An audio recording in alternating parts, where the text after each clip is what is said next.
बच्चों अज दे MA first semester के lecture दे विच तुहाडा स्वागत है। अज दे लैक्चर दे विच असी पावर का कंसैप्ट कल डिस्कस करना शुरू किया सी, तां उसनूं अगे वधांदियां होइयां अज असी पावर दा मतलब शक्ति का अर्थ ते परिभाषावां उत्ते जिहड़ा है कॉन्सनट्रेट जिहड़ा है अज करांगे। ठीक है, अब मैं तुहाडे नाल एक जिहड़ी है PPT जिहड़ी है शेयर करन लगा हैगा। ठीक है जी, कल के लैक्चर दे विच बेसिकली मैं तुहानूं दस्सिया सी शक्ति की हुंदी है, शक्ति के स्रोत किहड़े-किहड़े हुंदे है, फिर शक्ति और प्रभाव च की अंतर हुंदा है, शक्ति और प्रभुत्व च की अंतर हुंदा है, फिर शक्ति दे वख-वख स्रोत किहड़े हुंदे है, ये डिस्कस करना है असीं। सो कल का बेसिकली लैक्चर थोड़ा जिहा जरनल मीनिंग असी जिहड़ा है डिस्कस जिहड़ा है कीता सीगा, ते अज दे लैक्चर दे विच असी बेसिकली इहदियां डेफिनेशनस लवांगे। हुण मैं जिद्दां तुहानूं कल दस्सिया सीगा कि शक्ति की है, एक तरह की योग्यता है या एक तरह की एबिलिटी है जिहदे राहीं जिहड़ा असी एक व्यक्ति दूसरे व्यक्ति कोलों अपना काम करवाउंदा। कई बारी वो व्यक्ति जिहड़ा अपना काम करवांदा है वो प्रभाव राहीं करा लैंदा, कई बारी वो जदों काम प्रभाव राहीं नहीं बनता उदों फिर वो जिहड़ा है ਉਹਦੇ ਵਿੱਚ ਜਿਹੜਾ ਹੈ ਡਰ ਦਾ ਐਲੀਮੈਂਟ ਜਾਂ ਜਿਹਨੂੰ ਆਪਾਂ ਕਹਿੰਦੇ ਆ ਪ੍ਰਭੁਤਵ ਦਾ ਐਲੀਮੈਂਟ ਜਾਂ ਜਿਹਨੂੰ ਹੋਰ ਕੋਈ ਐਲੀਮੈਂਟ ਦੇ ਸਹਾਰੇ ਜਿਹੜਾ ਆਪਣੇ ਕੰਮ ਕਰਾਉਣ ਦੀ ਕੋਸ਼ਿਸ਼ ਕਰਦਾ ਔਰ ਇਸ ਨੂੰ ਹੀ ਅਸੀਂ ਜਿਹੜਾ ਹੈਗਾ ਇਸ ਨੂੰ ਹੀ ਅਸੀਂ ਜਿਹੜਾ ਸ਼ਕਤੀ ਕਹਿੰਦੇ। ਸੋ ਇੱਕ ਵਿਚਾਰਕ ਹੋਇਆ ਹੈ ਜਾਰਜ ਸਵੈਜਨੇਕਰ, ਉਹ ਕੀ ਕਹਿੰਦਾ ਹੈ, ਉਹ ਸ਼ਕਤੀ ਦਾ ਜਿਹੜਾ अर्थ है अर्थ बारे की कहता है या उन्हें शक्ति बारे की क्या है। When the power is the capacity to impose one's will on other by reliance on effective sanctions in case of non-compliance। वो की कहता है, कहता शक्ति एक ਇਹੋ ਜਿਹੀ योग्यता है ਜਿਹਦੇ ਰਾਹੀਂ ਇੱਕ ਵਿਅਕਤੀ ਆਪਣੇ ਨਿਰਣਿਆਂ ਨੂੰ ਦੂਸਰਿਆਂ ਉੱਤੇ ਥੋਪਦਾ ਹੈ, ਆਪਣੇ ਨਿਰਣਿਆਂ ਨੂੰ ਦੂਸਰਿਆਂ ਉੱਤੇ ਥੋਪਦਾ ਹੈ by influence और by use of power।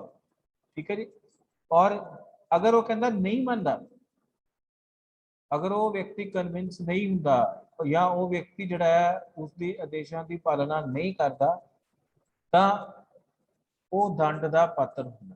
Non compliance का मतलब होंदा है जदों वो उसकी गल नहीं मानता तो उसनूं नॉन कंप्लायंस मन्निया जाता है और नॉन कंप्लायंस की स्थिति दे विच वो दंड का भागीदार जिहड़ा है बन जाता है। एक होर विचारक होया है जिहदा नाम है हैंस जे मॉर्गेंटी।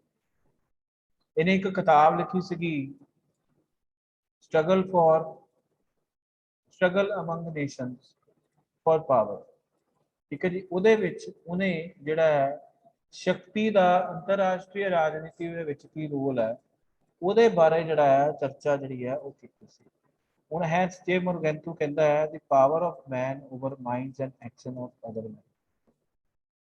ਉਹ ਕੀ ਕਹਿ ਰਿਹਾ ਹੈ ਕਿ ਪਾਵਰ ਜਿਹੜੀ ਹੈ ਇੱਕ ਇਹੋ ਜਿਹੀ ਯੋਗਿਤਾ ਜਾਂ ਕਪੈਸਿਟੀ ਹੈ ਜਾਂ ਇਹੋ ਜਿਹਾ ਦਿਮਾਗੀ ਸੰਚਲਨ ਹੈ ਜਾਂ ਸੰਚਾਲਨ ਹੈ जिस राही एक व्यक्ति दूसरे व्यक्ति दे मनोस्थिति या मन उत्ते जिहड़ा है कंट्रोल करने की कोशिश करता है अदर मैन, एक मैन दूसरे मैन। सो इनू जिहड़ा है शक्ति जिहड़ा है किया जाता है। हुण शक्ति दियां असीं जिहड़ियां होर परिभाषावां असीं जिहड़ा है देख लैंदे हैं। शक्ति आपां किस नूं कहंदे हैं या शक्ति जिहड़ी हैगी है वो किस तरह है। हुण इत्थे एक होर विचारक होया है रॉबर्ट डहल। रॉबर्ट डहल की कहंदा है पावर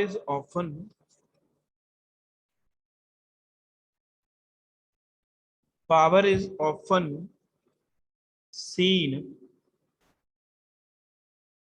जिहड़ा रॉबर्ट डहल आ वो की कह रहा है power is often seen as a special case of influence involving severe losses of non-compliance।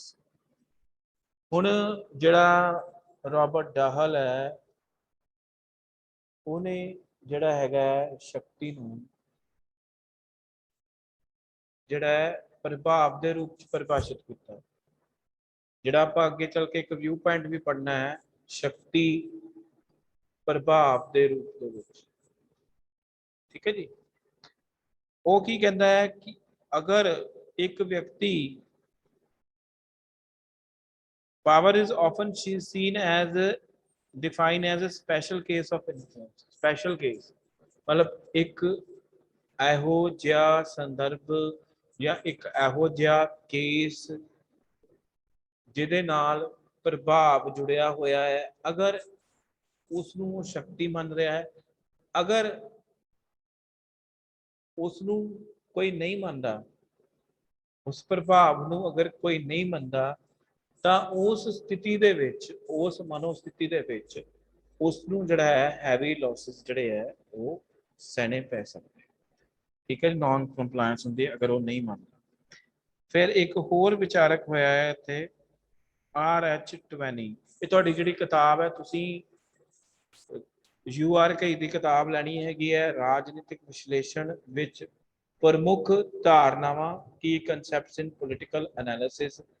ਔਰ ਤੁਸੀਂ ਜਿਹੜਾ ਹੈਗਾ ਇਹ ਕਿਤਾਬ ਲੈ ਲਓ ਕਿਉਂਕਿ ਇਸ ਤੋਂ ਬਿਨਾ ਤੁਹਾਨੂੰ ਸਮਝ ਨਹੀਂ ਲੱਗਣਾ। ਜਿਹੜਾ ਮੈਂ ਤੁਹਾਨੂੰ ਸਮਝਾਇਆ ਜਦ ਤੱਕ ਤੁਸੀਂ ਕਿਤਾਬ ਤੋਂ ਉਹਨੂੰ ਪੜ੍ਹੋਗੇ ਨਹੀਂ ਤਦ ਤੱਕ ਤੁਹਾਨੂੰ ਜਿਹੜੀ ਉਹ ਚੀਜ਼ ਹੈਗੀ ਹੈ ਉਹ ਸਮਝ ਨਹੀਂ ਆਊਗੀ। ਠੀਕ ਹੈ ਜੀ। ਟਵੈਨੀ ਜੀ ਕੀ ਕਹਿੰਦੇ ਨੇ, power is capacity of individual or a group to modify conduct of other individuals or groups in the manner ਵਿਚ ਹੀ ਡਿਜ਼ਾਇਰਸ। ਹੁਣ ਉਹ ਕਹਿੰਦਾ ਹੈ ਪਾਵਰ ਕੀ ਹੈ, ਉਹ ਕਹਿੰਦਾ ਪਾਵਰ ਇੱਕ ਇਹੋ ਜਿਹੀ ਯੋਗਤਾ ਹੈ ਜਾਂ ਇਹੋ ਜਿਹੀ ਕੈਪੈਸਿਟੀ ਹੈ ਜਿਸ ਰਾਹੀਂ ਜਿਹੜਾ ਇੱਕ ਵਿਅਕਤੀ ਹੈ ਜਾਂ ਸਮੂਹ ਹੈ ਉਹ ਦੂਸਰਿਆਂ ਦੇ ਵਿਵਹਾਰ ਨੂੰ ਬਦਲਣ ਦੀ ਕੋਸ਼ਿਸ਼ ਕਰਦਾ, ਇਸ ਨੂੰ ਉਸਨੇ ਸ਼ਕਤੀ ਕਿਹਾ। ਸੋ ਅਗਰ ਅਸੀਂ ਇਹਨਾਂ ਸਾਰੀਆਂ ਪਰਿਭਾਸ਼ਾਵਾਂ ਨੂੰ ਜਿਹੜਾ ਹੈ ਸਮ ਅਪ ਕਰ ਦਈਏ ਤਾਂ ਸਾਡੇ ਸਾਹਮਣੇ ਇੱਕ ਗੱਲ ਆਉਂਦੀ ਹੈ ਕਿ ਪਾਵਰ ਜਿਹੜੀ ਹੈ ਸ਼ਕਤੀ ਦਾ ਸੰਬੰਧ ਪ੍ਰਭਾਵ ਦੇ ਨਾਲ ਵੀ ਹੈ, ਸ਼ਕਤੀ ਦਾ ਸੰਬੰਧ ਪ੍ਰਭੁਤਵ ਦੇ ਨਾਲ ਵੀ ਹੈ, ਸ਼ਕਤੀ ਦਾ ਸੰਬੰਧ ਜਿਹੜੇ ਪਾਵਰ ਦੇ ਨਾਲ ਜਿਹੜੇ ਜਾਂ ਸ਼ਕਤੀ ਦੇ ਹੋਰ ਆਯਾਮ ਹੈ ਉਹਨਾਂ ਦੇ ਨਾਲ ਵੀ ਹੈ।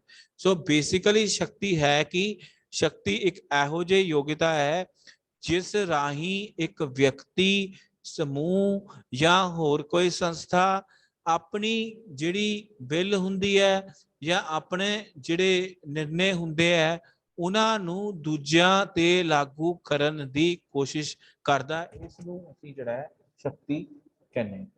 ਇਸ ਦੇ ਨਾਲ ਇਹਦਾ ਜਿਹੜਾ ਮੀਨਿੰਗ ਹੈ ਉਹ ਆਪਾਂ ਡਿਸਕਸ ਕਰ ਲਿਆ। ਹੁਣ ਆਪਾਂ ਇਹਦੀਆਂ ਜਿਹੜੀਆਂ ਪ੍ਰਮੁੱਖ ਜਿਹੜੀਆਂ ਵਿਸ਼ੇਸ਼ਤਾਵਾਂ ਤੇ ਆ ਜਾਈਏ। ਹੁਣ ਸ਼ਕਤੀ ਸੰਬੰਧਾਤਮਕ ਰੂਪ ਦੇ ਵਿੱਚ ਸ਼ਕਤੀ ਦੋ ਤਰਫਾ ਹੁੰਦੀ ਹੈ, ਸ਼ਕਤੀ ਸੰਖੇਪ ਹੁੰਦੀ ਹੈ ਔਰ ਸ਼ਕਤੀ ਸੰਭਾਵਿਤ ਅਤੇ ਵਾਸਤਵਿਕ ਹੁੰਦੀ ਹੈ। ਜਦੋਂ ਅਸੀਂ ਸ਼ਕਤੀ ਦੀਆਂ ਵਿਸ਼ੇਸ਼ਤਾਵਾਂ ਦੀ ਗੱਲ ਕਰੀਦੀ ਹੈ ਉਹਦੇ ਵਿੱਚ ਆ ਚਾਰ ਐਲੀਮੈਂਟ ਆ ਜਾਂਦੇ। ਠੀਕ ਹੈ, ਇਹ ਤਾਂ ਸੋਰਸਿਸ ਦੀ ਗੱਲ ਕੀਤੀ ਹੈ ਨਾ ਉਹਨੇ, ਸਰੋਤ, ਇਹ ਆਪਾਂ ਬਾਅਦ ਚ ਡਿਸਕਸ ਕਰਦੇ ਹਾਂ। ਹੁਣ ਸ਼ਕਤੀ ਸੰਬੰਧਾਤਮਕ ਹੁੰਦੀ ਹੈ। ਹੁਣ ਪਾਵਰ ਜਿਹੜੀ ਹੈ ਰਿਲੇਸ਼ਨਲ ਹੈ, ਪਾਵਰ ਦੇ ਵਿੱਚ ਇੱਕ ਰਿਲੇਸ਼ਨਸ਼ਿਪ ਹੈ, ਸ਼ਕਤੀ ਦੇ ਵਿੱਚ ਜਿਹੜਾ ਹੈ ਇੱਕ ਰਿਲੇਸ਼ਨਸ਼ਿਪ ਹੈ।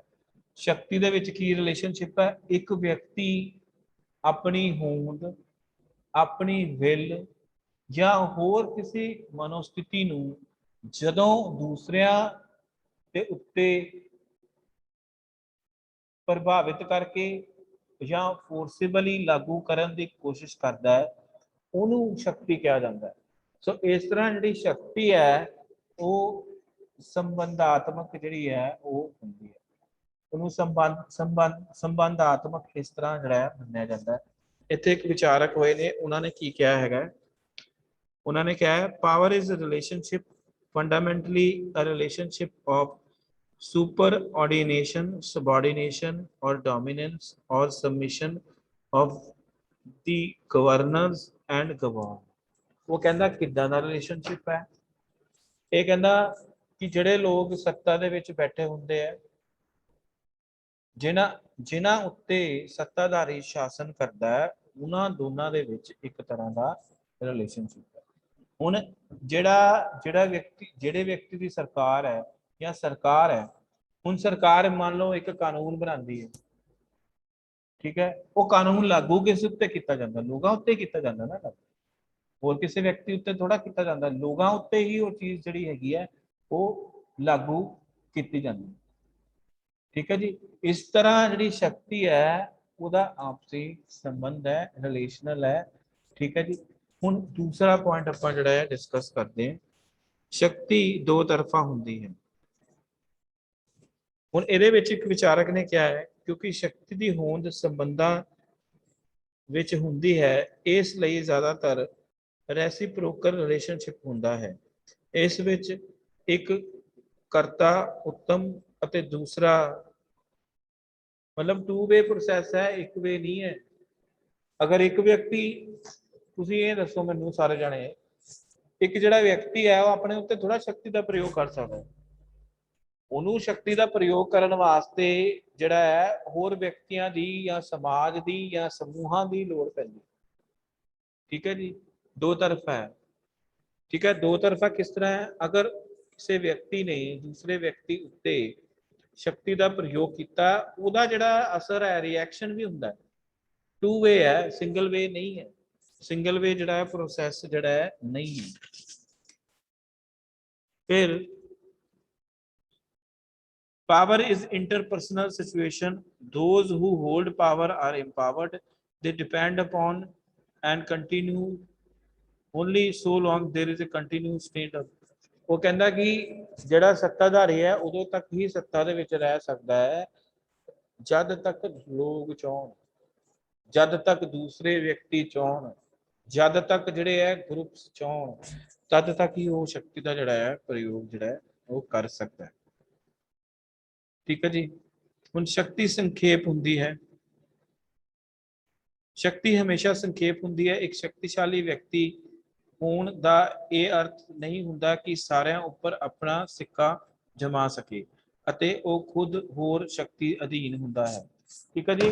ਹੁਣ ਤੁਹਾਨੂੰ ਸਾਰਿਆਂ ਨੂੰ ਪਤਾ ਹੈ ਕਿ ਜਿਹੜਾ ਵਿਅਕਤੀ ਸ਼ਕਤੀ ਦਾ ਪ੍ਰਯੋਗ ਕਰੇਗਾ ਉਹਨੂੰ ਆਪਾਂ ਸੁਪੀਰੀਅਰ ਕਹਿ ਦਾਂਗੇ ਜਾਂ ਸੱਤਾਧਾਰੀ ਕਹਿ ਦਾਂਗੇ। ਜਿਹਦੇ ਉੱਤੇ ਸ਼ਕਤੀ ਦਾ ਪ੍ਰਯੋਗ ਹੋ ਰਿਹਾ ਹੈ ਉਹਨੂੰ ਅਸੀਂ ਸ਼ਕਤੀ ਭੋਗ ਕਰਤਾ ਕਹਿ ਦਾਂਗੇ, मतलब शक्ति का इस्तेमाल ਉਹਦੇ ਉੱਤੇ ਹੋ ਰਿਹਾ। ਸੋ ਇਹ ਤਾਂ ਹੈ ਨਹੀਂ ਕਿ ਜਿਹੜਾ ਇੱਕ ਵਿਅਕਤੀ ਹੈਗਾ ਹੈ ਉਹ, ਠੀਕ ਹੈ, ਇਸ ਤਰ੍ਹਾਂ ਜਿਹੜਾ ਹੈ ਅੱਛਾ। ਹੁਣ ਸ਼ਕਤੀਸ਼ਾਲੀ how power relations can be. ਹੁਣ ਫਾਰਮਲ ਸੋਰਸਿਸ ਕਿਹੜੇ ਕਿਹੜੇ ਹੈ? ਕੋਅਰਜਨ ਹੈ, ਜਿਹਨੂੰ ਆਪਾਂ ਦਬਾਅ ਕਹਿੰਦੇ ਆ, ਐਬਿਲਿਟੀ ਟੂ ਪਨਿਸ਼ ਔਰ ਯੂਜ਼ ਆਫ ਫੇਅਰ। ਸੋਰਸਿਸ ਕਿੱਥੋਂ ਸ਼ਕਤੀ ਦੀ ਉਤਪਤੀ ਹੁੰਦੀ ਹੈ? ਠੀਕ ਹੈ, ਫਾਰਮਲ ਕੋਅਰਜਨ। ਕੋਅਰਜਨ ਦਾ ਮਤਲਬ ਹੁੰਦਾ ਹੈ ਡੋਮੀਨੈਂਸ। ਕੋਅਰਜਨ ਦਾ ਮਤਲਬ ਹੁੰਦਾ ਦਬਾਅ ਪਾ ਕੇ ਆਪਣਾ ਕੰਮ ਕਰਵਾਉਣਾ। ਅਤੇ ਕੋਅਰਜਨ ਦਾ ਮਤਲਬ ਹੁੰਦਾ ਇਹ ਵੀ ਹੁੰਦਾ ਹੈ ਕਿ ਅਗਰ ਕਿਸੇ ਵਿਅਕਤੀ ਨੇ ਜਿਹੜਾ ਵਿਅਕਤੀ ਸ਼ਕਤੀ ਦਾ ਪ੍ਰਯੋਗ ਕਰ ਰਿਹਾ ਹੈ ਉਹ ਉਹਦੀ ਗੱਲ ਨਹੀਂ ਮੰਨੀ ਤਾਂ ਉਹ ਕੋਅਰਜਨ ਦਾ ਮਤਲਬ ਕੀ ਹੈ ਕਿ ਤੁਸੀਂ ਕਿਹਨਾਂ ਸਾਧਨਾਂ ਰਾਹੀਂ ਜਿਹੜਾ ਹੈ ਉਸਨੂੰ ਜਿਹੜਾ ਹੈ ਸਜ਼ਾ ਦੇ ਰਹੇ ਜਾਂ ਦੰਡ ਦੇ ਰਹੇ।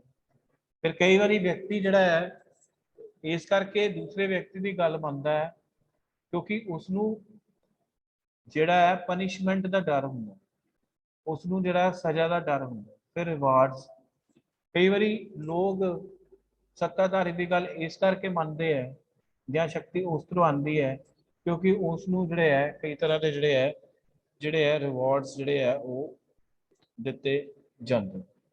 ਠੀਕ ਹੈ ਜੀ।